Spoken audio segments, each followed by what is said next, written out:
Hello વિદ્યાર્થી મિત્રો, હું ધર્મેશ પંચાલ સ્પેશિયલ મેથ્સની ચેનલમાં તમારું સ્વાગત કરું છું. આજે ગાળાના પેપર 6 નો વિડિયો જે છે એ બનાવેલો છે. સેક્શન A ની શરૂઆત કરવા જઈ રહ્યા છીએ.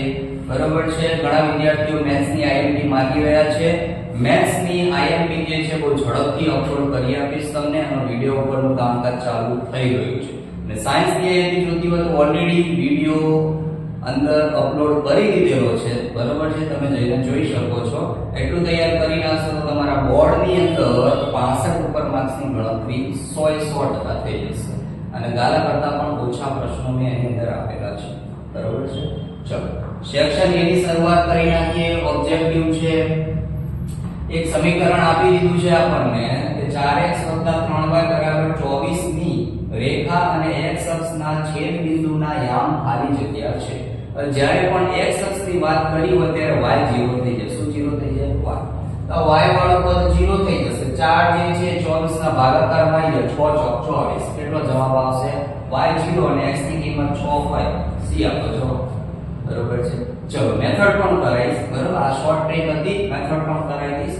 ચલો y 0 થઈ જશે ને તો y હું લખતો જ નથી. બરોબર, MCQ નો મતલબ જ એ હોય કે બને એટલા ઓછા સ્ટેપમાં જવાબ આવી જાય. બરોબર. ચલો y હું લખતો જ નથી કેમ કે y 0 થઈ જશે. ચલો હવે 4 જે છે ભાગાકારમાં આવી જશે. 24 ના ભાગ્યા 4 એટલે 6 ચોક 24. x બરાબર કેટલા મળ્યા? 6. તો x 6 મળ્યા અને y શું હતા? 0. તો 6 અને 0 આપણો જવાબ થઈ જશે. છે ને સિમ્પલ? બરોબર. ચલો બીજો MCQ, જ્યારે પણ આવું કંઈક આપ્યું હોય વર્ગમૂળમાં સરખી સંખ્યા રિપીટ થતી હોય, બરોબર છે, અને વચ્ચે પ્લસ હોય, શું હોય? પ્લસ, ત્યારે આપણે એના ક્રમિક અવયવ પાડી દેવાના. ક્રમિક એટલે શું? બધા આપણી પાસે છગડા છે. બરોબર, દરેક કોને 6 મારી છે ભાઈ. બરોબર, રોહિત શર્મા છે અહીંયા આગળ. ચલો 6 ના ક્રમિક અવયવ શું થાય? ક્રમિક એટલે શું થાય? જે આગળ પાછળ આવતા 3 દુ 6, 2 પછી 3 આવે છે. બરોબર છે, આને ક્રમિક કહેવાય. તો 3 દુ 6. હવે જો વચ્ચે નિશાની શું છે? વચ્ચે નિશાની પ્લસ હોય તો મોટી સંખ્યા જવાબ 3 એનો જવાબ થઈ જશે. ક્યાં છે 3? ચલો B એનો જવાબ. હવે માની લો, ચલો બીજો એક MCQ પણ આની જોડે જોડે કરાવી દઉં છું. માની લો વચ્ચે માઈનસ હોત તો શું કરે? જો વચ્ચે માઈનસ હોત તો નાનો જવાબ આવી જાય. શું હોત? માઈનસ. બરોબર, એટલે કે બાદબાકીની નિશાની હોત તો ક્રમિક અવયવમાં નાની સંખ્યાનો જવાબ થઈ જશે. બરોબર છે. બે પ્રકારના MCQ મેં કરાવી દીધા. પૂરેપૂરી શક્યતા છે આ પૂછાશે જ. બરોબર, આ તો પ્લસ કાં તો માઈનસ ગમે તે એક પૂછાઈ શકે. બરોબર. ચલો ત્રીજો MCQ, સમાંતર શ્રેણીનું એક પદ આપી દીધું છે. કીધું છે કે આ હોય તો 20મું પદ શોધો. સિમ્પલ, જ્યાં n દેખાય ત્યાં 20 મૂકી દેવાનું, બીજી કઈ મગજમારી નહીં કરવાની. ચલો અહીંયા 20 મૂકીએ. 20 એકઠા કેટલા થાય? 160 માં 3 ઉમેરી દો એટલે 163 જવાબ. બરાબર છે ને? સિમ્પલ એકદમ. ચલો મેથડ પણ જોઈ લઈએ. an બરાબર પદ આપી દીધું છે 8n 3. a 20 બરાબર છે 8 કૌંસમાં 20 3.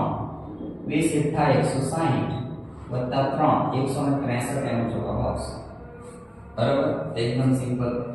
ચલો ચોથો MCQ, 4 આપણને યામ આપી દીધા છે અલગ અલગ, અને કીધું છે આ સમાંતર બાજુ ચતુષ્કોણ PQRS ના શિરોબિંદુ હોય તો y શોધો.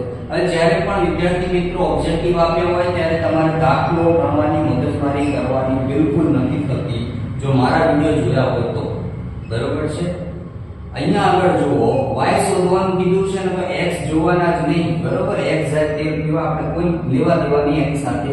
એક આપણે આકૃતિ દોરી નાખીએ કે આ p q r અને s છે. p ના યામ કેટલા છે? 2 અને 4.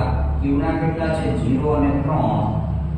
r છે આપણી પાસે 3 અને 6, અને r છે આપણી પાસે 5 અને y શોધવાના છે તો x જોવાના થતા નથી. એક સૂત્ર યાદ રાખી લો, આને આપણે કહીએ ને વિકર્ણ. શું કહીએ? વિકર્ણ. બરોબર, અહીંયા આગળ ધ્યાન આપો. આ જે પહેલું p છે તો એના યામ શું કહેવાશે? y1 કહેવાશે. q છે તો y2 કહેવાશે. r છે તો y3 કહેવાશે, અને s છે તો y4 કહેવાશે. બરોબર, વિકર્ણોના y નો સરવાળો બરાબર બીજા વિકર્ણના y નો સરવાળો. સિમ્પલ. એટલે કે y1 વત્તા y3 બરાબર y2 વત્તા y4. ચલો y1 ની કિંમત કેટલી છે 4, y3 કેટલા છે 6, y2 કેટલા છે 3 અને y4 કેટલા છે તો કે y4 y આપ્યા છે 6 અને 4 કેટલા થાય 10, 3 આ બાજુ આવશે માઈનસ થઈ જશે, 10 માંથી 3 જાય કેટલા થાય 7 થશે, 7 એનો જવાબ આવશે. ત્યાં બી ઓપ્શન 7 આવે એનો જવાબ થઈ જશે. બરોબર છે, છે સિમ્પલ એકદમ. બરોબર છે, આખી ગણતરી કરવાની કોઈ જરૂર નથી, આ તો મોઢે કરી શકો. બરોબર, આ તો મારે લખીને તમને સમજાવવાનું છે એટલા માટે કે મોઢે કરી શકો. આ 4 છે ને 6 છે, 6 અને 4 10, 10 માંથી 3 જાય કેટલા વધે 7, y મળી ગયો 7. આ મોઢે પણ થઈ શકે છે. બરોબર છે, જો એમસીક્યુ ની ટ્રીટમાં મજા આવતી હોય તો લાઈક અને સબસ્ક્રાઇબ કરી દેજો. ચલો પાંચમું, a cos θ b sin θ બરાબર 4 આપ્યા છે. a sin θ minus b cos θ બરાબર 3 હોય તો a square minus b square શોધવાના કીધા છે. હવે આ સમીકરણ ઉપરથી તો મને એવું દેખાય છે કે a square minus b square શોધવાના કીધા હોય અને જો આ એક ઓબ્જેક્ટિવ હોય, દાખલો ના હોય તો મને એટલો વિશ્વાસ છે કે અહીંયા આગળ જો sin cos ની પેર દેખાય છે તો sin cos છે ને બધું નીકળી જતું હશે અને છેલ્લે શું વધતું હશે a સ્ક્વેર b સ્ક્વેર. એનો મતલબ કે આનો સ્ક્વેર કરો તો કેટલા થાય ચોખ્ખું 16, આનો વર્ગ કરો તો કેટલા થાય 3 કરી 9, 16 ને 9 નો સરવાળો કરી નાખો કેટલો જવાબ આવે 25 જવાબ આવે. બરાબર, હવે જો એની મેથડ પણ કરાવું તમને. બરાબર, મેથડમાં કેટલો ટાઈમ જાય છે. ચલો બંને બાજુ વર્ગ કરીશું આપણે. ચલો પહેલા આનો વર્ગ કરી નાખીએ, a cos θ વત્તા b sin θ એનો વર્ગ વત્તા નીચેના સમીકરણનો વર્ગ a sin θ minus b cos θ એનો વર્ગ બરાબર એ બંનેની કિંમતોનો વર્ગ. એની આની કિંમત 4 છે તો 4 નો વર્ગ, પેલાની કિંમત 3 છે તો 3 નો વર્ગ. બરાબર, ચલો સાદુરૂપ આપી દઈએ. આ નિત્યસમ વાપરીશું, a b નો વર્ગ વાળો નિત્યસમ આવશે. બરાબર, તો અહીંયા આગળ a સ્ક્વેર cos સ્ક્વેર θ વત્તા 2a cos θ b sin θ વત્તા b સ્ક્વેર sin સ્ક્વેર θ. બરાબર, ચલો હવે બીજા માટે નિત્યસમ a square sin square θ minus છે તો માઈનસ આવશે, 2a sin θ b cos θ plus b square cos square θ. હવે હું ડાયરેક્ટ લખી નાખું છું 25. બરાબર, ચોખ્ખું 16 અને 3 કરી 9 બંનેનો સરવાળો 25 આવશે. બરાબર છે, ચલો આ બે પદ સમાન છે તો ઉડી જશે પ્લસ માઈનસ. બરાબર, જે મધ્યમ પદ હતા એ. ચલો a સ્ક્વેર cos સ્ક્વેર θ અને b સ્ક્વેર sin સ્ક્વેર θ અને બીજી બાજુ છે a સ્ક્વેર sin સ્ક્વેર θ. હવે જો આ પદ અને આ પદ બંનેમાંથી a સ્ક્વેર કોમન કાઢી લઉં છું એટલે વધ્યું શું cos સ્ક્વેર θ sin સ્ક્વેર θ.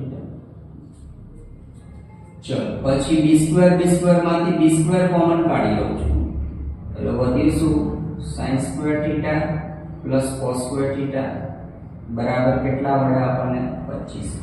ચલો sin સ્ક્વેર cos સ્ક્વેર ની કિંમત આખા ગામને આવડે. બરોબર છે, આની કિંમત 1 થાય, આ કૌંસમાં પણ sin સ્ક્વેર cos સ્ક્વેર ની કિંમત 1 થશે તો એક લખો ના લખો કોઈ ફેર ના પડે. a સ્ક્વેર b સ્ક્વેર બરાબર કેટલા મળ્યા 25.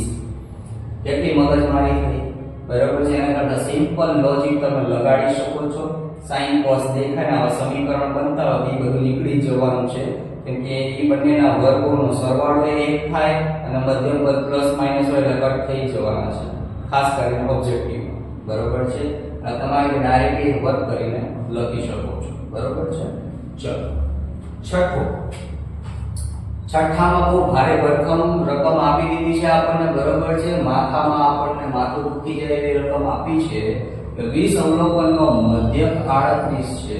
દરેક અવલોકનમાં 6 ઉમેરવામાં આવે તો તેથી મળતા દરેક પરિણામને 4 વડે ભાગીએ તો આમ કરવાથી મળતા અવલોકનનો મધ્યક ખાલી જગ્યા થાય. રકમ જોઈ તો આપણને એવું લાગે કે આ તો આવડવાનું નથી, કશું જ નથી. તમે મગજમાં છે ને મેન્ટલી પણ આની મેથડ જે છે ને એ કરી શકો. બરાબર છે, સિમ્પલ યાદ રાખવાનું જ્યારે પણ ઓબ્જેક્ટિવ દાખલો મહેરબાની કરીને ગણવા ના જતા, બરોબર છે? જે કોઈ પણ દાખલા શીખવાડતું હોય દાખલા ના કરતા, ટ્રીક થી દાખલા કરશો ને તો ટાઈમ પણ તમારે ઓછો જશે, બરોબર? અને ઈઝીલી એનો આન્સર પણ આવી જશે, બરોબર? ચલો ને 20 અવલોકનનો મધ્યક કેટલો છે? 38. 38 નો મધ્યક છે. દરેક અવલોકનમાં 6 ઉમેરવામાં આવે. હવે ઘણા શું કરવા બેસે એ તમને કહી દઉં. 38 ગુણ્યા પહેલા 20 કરશે અને એમાં પાછા 20 × 120 બીજા ઉમેરશે. આ મેથડ કરવાની બિલકુલ જરૂર નથી. સિમ્પલ શોર્ટ ટ્રિક શીખવાડું છું. દરેક મધ્યક જ 38 આપી દીધો, દરેકમાં 6 એટલે કે મધ્યકમાં 6 ઉમેરી દો, કેટલા મળે? 44. હવે એની અંદર પાછા 4 વડે ભાગવાના કીધા, 4 વડે ભાગી દો, કેટલા આવે? 11 × 44. એવડી મોટી રકમ હતી, બરોબર છે? સિમ્પલ 11 એનો જવાબ આવી. ચાલો 7. બંનેનો વર્ગ આપ્યો છે, વચ્ચે પ્લસ માઈનસ નો સંબંધ છે, એ ખાલી જગ્યા સંખ્યા છે, સમય સંખ્યા. કઈ વિચારવાનું ના હોય આમાં, બરાબર છે? બંને કૌંસમાં સમાન સંખ્યા હોય અને પ્લસ માઈનસ નો ફરક હોય તો આપણને યાદ હોવું જોઈએ કે આપણે a² - b² વાળો નિત્યસમ વાપરીએ. એટલે કે પહેલી સંખ્યાનો વર્ગ માઈનસ બીજી સંખ્યાનો વર્ગ, બરાબર? હવે વર્ગમૂળના વર્ગ નીકળે એટલે સંખ્યા સમય થઈ જાય. આ 9 થઈ જશે, 7. 9 માંથી 7 જાય, કેટલા મળે? 2. પૂરી વાત, બરાબર છે? ચાલો, 2 કેવી સંખ્યા છે? સમય સંખ્યા છે, બરાબર? ઘણા કેવું થાય સાહેબ 2 ને થોડી સમય સંખ્યા કહેવાય. કહેવાય ના, કેમ ના કહેવાય? 2/1 લખાય ના લખાય? લખાય તો થઈ ગયું p/q નો સંબંધ. સમય સંખ્યાનો નિયમ શું છે? p/q, જ્યાં q શું હોવો જોઈએ? Is not equal to 0. બરાબર છે? ચાલો, આપેલ આલેખમાં x p1 માટે શૂન્યોની સંખ્યા શોધો. y ઉપરના આપણે બિંદુ કાઢવાના છે.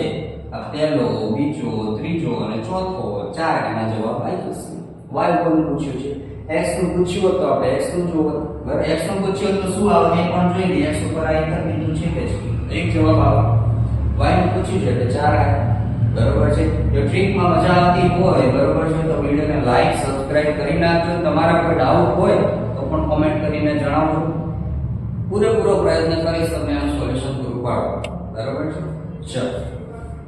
ચલો, નવમો ઓબ્જેક્ટિવ જોઈ લઈએ આપણે. જે ઘટના ચોક્કસપણે ઉદ્ભવે છે તે ઘટનાની સંભાવના કેટલી થાય? તો આપણને બધાને ખબર છે કે ઘટનાની સંભાવના કેટલી થાય? તો કે 1 જ થાય, બરાબર છે? જે ઘટના શક્ય ના હોય એની સંભાવના કેટલી થાય? 0 થશે. -1 તો કોઈ કાળે આવે નહીં, બરાબર? ચલો, 10મો પ્રશ્ન. 1/sin² θ -1 બરાબર શું થાય આપણને કીધું છે. સિમ્પલ છે. 1/sin² શું થાય? તો સૂત્ર આપણને આવડતા હોવા જોઈએ, કેમ કે આ વસ્તુ ઓબ્જેક્ટિવમાં ઓપ્શનમાં નીકળશે નહીં, બરાબર?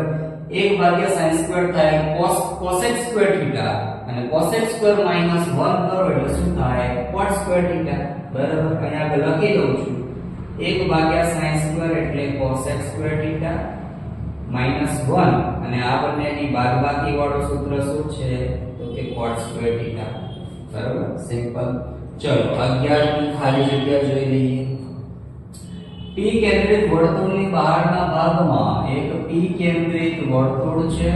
બહારના ભાગમાં આવેલ બિંદુ A માંથી બહાર એક A બિંદુ આવેલું છે. એમાંથી સ્પર્શક દોર્યો છે જે વર્તુળને B માં સ્પર્શે છે. તો આકૃતિ થઈ આવી રીતે, બરાબર? હવે કીધું છે PA બરાબર 29 છે. આ 29 આપી દીધા છે. AB બરાબર 21 છે. આ 21 છે. અને વર્તુળનો વ્યાસ શોધવાનો છે. તો પહેલા તો આપણે PB શોધીશું ને, ત્રિજ્યા આવશે, ત્રિજ્યાને ડબલ કરી દઈશું, બરાબર? ચલો, ધ્યાન આપો અહીંયા આગળ ખાસ. અહીંયા કશું જ નથી, ખાલી પાયથાગોરસ જ વાપરવાનો છે. આખા વર્તુળમાં પાયથાગોરસ આપણે ઘસી નાખવાનો છે, બરાબર? પણ ખાસ જરૂરી શું છે કે કોણને ઓળખવો જરૂરી છે કે કોણ કયો લઈશું, બરાબર? તો એ ખાસ ધ્યાન આપજો. આ જે સ્પર્શક હોય ને, સ્પર્શક અને ત્રિજ્યા વચ્ચે હંમેશા કાટખૂણો બને. આ બરાબર, સ્પર્શક અને ત્રિજ્યા વચ્ચે હંમેશા શું બને? કાટખૂણો બને. અને કોણ કોણ હોય? કાટખૂણાની સામેની બાજુ. સામેની બાજુ એટલે આ થશે, બરાબર છે? ચલો તો પાયથાગોરસ લઈશું આપણે pa² બરાબર pb² વત્તા ab². pa કેટલા થશે 29 નો વર્ગ બરાબર pb શોધવાના છે ab બરાબર 21 નો વર્ગ. 29 નો વર્ગ કેટલો થાય 841. 21 નો વર્ગ 441. આ બાજુ આવે તો માઈનસ થઈ જશે. બેની બાદબાકી કરી નાખો કેટલી આવે 400. 400 કોનો વર્ગ છે લાલા તો કે 420 નો વર્ગ છે. આ શું મળે ત્રિજ્યા. ત્રિજ્યાના ડબલ કરી નાખો એટલે કેટલા થાય 40. 40 શું થયો આપણો વ્યાસ. બરોબર છે. આ રીતે તો સારી ખાલી જગ્યા આપણે ઉકેલાઈ શકશું. ચલો બહારની ખાલી જગ્યા જોઈ લઈએ. m અને x આપ્યા છે. z શોધવાનું કીધું છે. સેલમ ચલું સૂત્ર મૂકી દો ફટાફટ. z બરાબર 3m 2x બાર 3 કૌંસમાં 15 2 કૌંસમાં 18 15 તરી 45 અને 18 દુ 36. બેની બાદબાકી કરી નાખો એટલે કેટલી આવશે 9 એનો જવાબ આવશે. બરોબર. ચલો ખરા કે ખોટા આપણી સૌથી ફેવરેટ વસ્તુ છે આ લઈએ. બરોબર. ચલો 32 અને 81 નો શું ગુસા એક થાય કોઈ ગાળી ના થાય. બરોબર. શું કારણ? ચલો 32 ને આપણે જોઈએ તો આપણને ખબર હોય 2 ની 5 ઘાત થાય એનો મતલબ કે એના અવયવ પાડવા જઈશું ને તો બધા આપણને બગડા મળશે. 2 સિવાય કોઈ બીજી અન્ય સંખ્યા આવતી નથી. 81 માં તમે જુઓ 81 પહેલી વસ્તુ તો એકી સંખ્યા છે તેમાં કોઈ બગડો આવશે અવયવમાં? ના. 2 વડે ભાગી શકાશે નહીં. તો બંનેમાં કોઈ કોમન અવયવ છે જ નહીં. તો જવાબ શું આવશે? 1. તો વિધાન સાચું છે. બરાબર. ગુસા અને લસા આ રીતે શોર્ટ રીતથી તમારે શીખવું હોય વિદ્યાર્થી મિત્રો મને કોમેન્ટ કરીને જણાવજો. બરોબર. ખાલી 15 કોમેન્ટનો ટાર્ગેટ આપું છું. 15 કોમેન્ટ થઈ જશે તો પણ હું તમને ગુસા લસાનો એક સ્પેશિયલ વિડિયો સ્પેશિયલ ટ્રીક તમને કરી આપીશ કે જેનાથી પરીક્ષામાં તમારે કોઈ મેથડ નહીં કરવી પડે. બરોબર છે. ચલો 14મું ખરા ખોટું જોઈ લઈએ. 6 એ બહુપદી px બરાબર આ એક બહુપદી આપી દીધી છે એનું એક શૂન્ય છે કે નહીં આપણે શોધવાનું છે. આ 9મા ધોરણનું કહીએ ને તોય ચાલે. બરોબર કે 6 જે છે ને એને આપણે px ની જગ્યાએ x ની જગ્યાએ મૂકવાના છે. એટલે કે જ્યાં x દેખાય ત્યાં 6 મૂકી દો. અહીંયા 17 ગુણ્યા 6 અને અહીંયા આગળ 66 છે. બરોબર. ચલો 6 36 17 102 વત્તા 66. 102 માંથી 36 જાય તો કેટલા વધે -66 અને વત્તા 66. 66 માંથી 66 જાય તો 0. જો 0 આવે એનો મતલબ કે 6 એ એનું બહુપદી છે એનું શૂન્ય છે. અને જો 0 સિવાય અન્ય કોઈ પણ સંખ્યા આવે પૂર્ણાંક આવે અપૂર્ણાંક આવે પ્લસ આવે માઈનસ આવે તો એ એનું શૂન્ય કહેવાય નહીં. બરોબર છે. તો અહીંયા આગળ આનું શૂન્ય છે તો લખીશું કે હા સાચું છે. ચલો 15મું ખરા ખોટું જોઈ લઈએ. એક યામ આપી દીધા છે અને એક સમીકરણ આપ્યું છે. કીધું છે જો આનો ઉકેલ હોય તો a બરાબર 2 થાય તો ચેક કરી લઈએ. બરાબર. ચલો આપણે x અને y ની કિંમત છે. x ની જગ્યાએ શું મૂકીશું 3 અને y ની જગ્યાએ a મૂકવાના છે. બરાબર. 4 તરી 12 10 ને આ બાજુ લાવો માઈનસ થઈ જાય તેને પેલી બાજુ લેજો પ્લસ થઈ જાય. a બરાબર કેટલા આવે છે 2. એટલે હા આ તો સાચું આવ્યું. બરાબર છે. જો સિક્વેન્સ તો જો સાચું. બરાબર. કોઈ ઘટે બધા સાચા કરીને આવતું રહે તો એના સાચા પડી જાય. બરાબર. ચલો પણ એવું કરવાનું નહીં. હા એવું કરવાનું ત્યારે જ કે જ્યારે કંઈ આવડતું જ ના હોય. ચલો રાયના મેચ જીતે તેની સંભાવના 0.48 છે. મેચ ન જીતે તેની સંભાવના 0.52 હોય. જ્યારે આવું કીધું હોય કે હોય તો આ અને ના હોય તો આ. બરાબર. ત્યારે શું કરવાનું આપણે જોવાનું એ બંનેનો સરવાળો કેટલો થાય છે. કોઈ મેથડ નહીં કશું જ નહીં. એ બંનેનો સરવાળો જો 1 થાય તો આ વિધાન સાચું બને. ચલો 0.48 અને 0.52 આ 1 થાય છે. ચલો 8 ને 2 10 વધી પડી 1 10 વધી પડી 1.1 જવાબ આવ્યો તો વિધાન સાચું છે. લો 4 સાચા થઈ ગયા છે. ચલો 17મું ટૂંકો પ્રશ્ન, એક સમાંતર શ્રેણી આપી દીધી છે, 20મું પદ શોધવાનું કીધું છે. ટ્રીક ગમતી હોય તો લાઈક સબસ્ક્રાઇબ કરવાનું બિલકુલ ના ભૂલતા. ચલો 20મું પદ શોધવાનું કીધું છે. a 20 લઈ લો, a + 1 ઓછો 19 b. પહેલું પદ શું છે? 11. તફાવત કેટલો કે 16 માંથી 11 જાય કેટલા વધે? 5. 19 × 5 = 95, 95 + 11 કેટલા થઈ જશે? 106 એનો જવાબ આવશે. બરાબર, સાવ સિમ્પલ છે પ્રશ્ન. ચલો 18 ઓ કેન્દ્રિત વર્તુળને, એક ઓ કેન્દ્રિત વર્તુળ છે, બાહ્ય બિંદુ P માંથી દોરેલ સ્પર્શક PA અને PB વચ્ચેના ખૂણામાં માપ આપણને 80 આપી દીધા છે. બરાબર, એનો મતલબ આ ખૂણો આપણને 80 આપી દીધો છે. તો POA, PO અને A આ ખૂણો આપણને શોધવાનો કયો છે. બરાબર, સાવ સિમ્પલ. આકૃતિ ઉપરથી તમને જવાબ લાવીને બતાવું. ચલો, આખો ખૂણો 80 છે, પણ આપણે તો અડધાની જ જરૂર છે. તેમ ઉપરનો અડધો ખૂણો શોધવાનો છે, નીચેની કોઈ જરૂર છે નહીં. તો આપણે આ ત્રિકોણનો ઉપયોગ કરીશું. બરાબર, અહીંયા આગળ જ એક ખાલી જગ્યામાં સમજાવ્યું તમને કે કાટખૂણો કયો બને, તો કે સ્પર્શક અને ત્રિજ્યા વચ્ચે કાટખૂણો બને. એટલે આ કાટખૂણો થશે. કાટખૂણો કેટલો હોય? 90°. બરાબર, આ કેટલો છે? 90°. આ આખો 80 આપે છે, આપણે તો અડધાની જરૂર છે. અડધો કેટલો થાય? 40 થાય. 90 40 કેટલા થાય? 130. અને ત્રિકોણના નિયમ પ્રમાણે 180 માંથી 130 બાદ કરી નાખો, જવાબ કેટલા આવે? 50. થઈ ગયું સિમ્પલ. બરાબર, ચલો રીત જોઈ લઈએ. ખૂણો O વત્તા ખૂણો A વત્તા ખૂણો P બરાબર 180. ખૂણો O શોધવાનો છે. આ 90 છે, આ 40 છે, બરાબર 180. 180 માંથી 130 બાદ કરો એટલે કેટલા આવે? 150.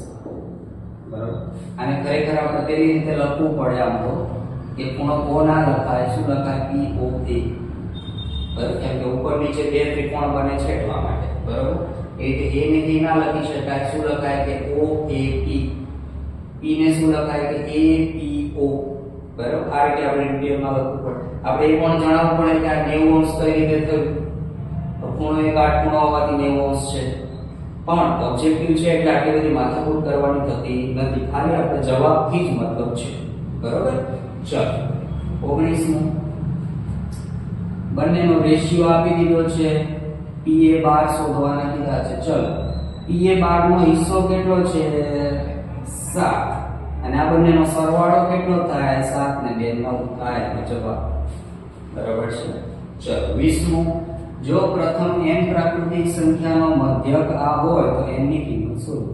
હવે તમને સૂત્ર આવડવું જોઈએ. n પ્રાકૃતિક સંખ્યાના મધ્યકનું સૂત્ર થાય n + 1/2. એનો જવાબ કેટલો આપ્યો છે? 5n/2. Sorry 5n/9. ચલો ચોકડી ગુણાકાર કરી દી. 9 નો ગુણાકાર આ બંને સાથે થાય 9n + 9 = 9. બે આ બાજુ આવશે 5 × 10n. ચલો 9 ને પેલી બાજુ લઈ જાઓ એટલે 10n - 9n બરાબર શું વધે? 9. 10 માંથી 9 જાય કેટલા વધે? 1. એટલે n બરાબર કેટલા મળ્યા? 9 જવાબ આવશે. બરાબર છે.